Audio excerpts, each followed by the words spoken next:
Hi friends, ನಮಸ್ಕಾರ. Welcome back to ರುಚಿ Abhinav YouTube channel. ಇವತ್ತು ಮನೆಯಲ್ಲಿ ವಿಶೇಷವಾಗಿ ಮಹಾರಾಷ್ಟ್ರೀಯನ್ ಡಿಶ್ ಪನ್ನೀರ್ ಟೇಚ ಮಾಡ್ತಾಯಿದ್ದೀವಿ. ಸಖತ್ ಸ್ಪೈಸಿಯಾಗಿರುತ್ತೆ, ಜೊತೆಗೆ ತುಂಬ ಟೇಸ್ಟಿಯಾಗಿರುತ್ತೆ.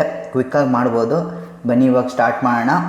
ಮೊದಲಿಗೆ ಸ್ಟವ್ ಆನ್ ಮಾಡಿ ಬಾಣಲಿನ ಇಟ್ಕೊಂಡು ಕಡಲೆಬೀಜ, ಇವಾಗ 2 ಟೇಬಲ್ ಸ್ಪೂನ್ ಕಡಲೆಬೀಜ ಹಾಕಿದ್ದೀನಿ. ಕಡಲೆಬೀಜನ ಕೆಂಪಾಗೋವರೆಗೆ, ಸ್ವಲ್ಪ ಗರ್ಮಿ ಆಗೋವರೆಗೆ ಹುರ್ಕೊಂಡು ಸಿಪ್ಪೆನ ತೆಗೆದುಬಿಟ್ಟು ಇವಾಗ ತೆಗೆದಿಟ್ಕೊಂಡಿದ್ದೀನಿ. ಇವಾಗ ಬಾಣಲಿಗೆ ಸ್ವಲ್ಪ ಎಣ್ಣೆ ಹಾಕ್ಕೊಂಡು ಹಸಿರುಮೆಣ್ಸಿಕಾಯಿ, ಬೆಳ್ಳುಳ್ಳಿನ ಹುರ್ಕೊಳ್ಬೇಕು. ಇವಾಗ ಏನು ಚಟ್ನಿ ಮಾಡ್ತೀವಿ ಇದು ಸ್ವಲ್ಪ ಖಾರವಾಗಿರಬೇಕು, ಹಾಗಾಗಿ ಒಂದು 8 ಹಸಿರುಮೆಣ್ಸಿಕಾಯಿನ ಹಾಕಿದ್ದೀನಿ. ಜೊತೆಗೆ 6 ಬೆಳ್ಳುಳ್ಳಿ ಹೆಸರನ್ನು ಕೂಡ ಹಾಕಿದ್ದೀನಿ. ಇದನ್ನು ಹುರ್ಕೊಂಡು ಮಿಕ್ಸಿ ಜಾರ್ಗೆ ಹಾಕ್ಕೊಳ್ಳಿ.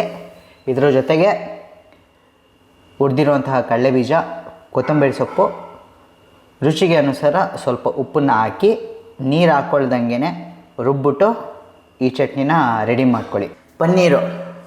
ಪನ್ನೀರ್ನ ಈ ಥರ ಕ್ಯೂಬ್ಸಾಗಿ ಕಟ್ ಮಾಡಿಬಿಟ್ಟು ತೊಗೊಂಡಿದ್ದೀನಿ.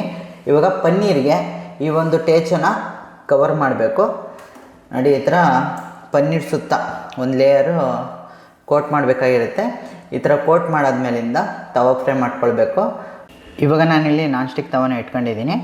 ಇವಾಗ ಕೋಟ್ ಮಾಡಿರುವಂಥ ಪನ್ನೀರನ್ನ ಇಟ್ಬಿಟ್ಟು ಇದಕ್ಕೆ ಸ್ವಲ್ಪ ಎಣ್ಣೆ ಸ್ಪ್ರೇ ಮಾಡಿ ನಿಧಾನಕ್ಕೆ ಮೀಡಿಯಮ್ ಫ್ಲೇಮಲ್ಲಿ ಫ್ರೈ ಮಾಡ್ಕೊಳ್ಬೇಕಾಗಿರುತ್ತೆ.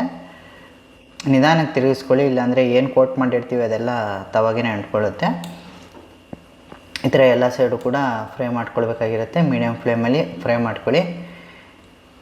ಇವಾಗ ರೆಡಿಯಾಗಿದೆ. ಇವಾಗ ಇದಕ್ಕೊಂದು ಸಲಾಡ್ ಮಾಡ್ಕೊಳ್ಳೋಣ.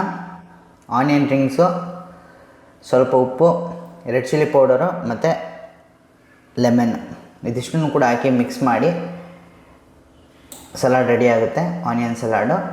ಇವಾಗ ಇದ್ರ ಮೇಲೆ ಗಾರ್ನಿಷ್ ಮಾಡಿ ಸರ್ವಿಂಗ್ ತೊಗೊಳ್ಳೋಣ. ತುಂಬ ಟೇಸ್ಟಿಯಾಗಿರುತ್ತೆ ಈ ಕಾಂಬಿನೇಷನಲ್ಲಿ.